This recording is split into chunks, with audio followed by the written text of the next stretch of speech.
हाय, hello, नमस्कार आणि सगळ्यांना गुड मॉर्निंग. हो, गुड मॉर्निंगच आहे सकाळची.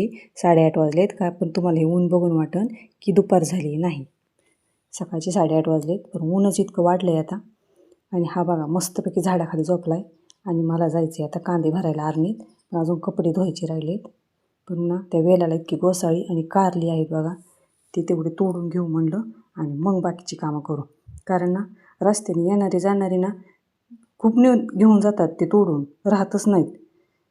श्लोक म्हणत होता, मम्मी त्याची भाजी मला आवडत नाही, तू कशाला तोडत असते, भजी तर करीत नाही. आता रोज रोज भजी करीत असतात का गोसाळ्याची? भाजी पण खायची ना त्याला म्हणलं, चांगली असती. मग बळच तोडून दिली. वर इतकं वर होतं एक गोसाळं, माझा हातच पुरत नव्हता. मग त्यांनी तोडून दिली. ती तोडली आणि म्हणलं आता कपडे धुवायला घेऊ. कपडे धुवून झाले की मग जायला. तिकडे पप्पा त्याचे सकाळीच गेलेत आरणीत कांदे भरायला.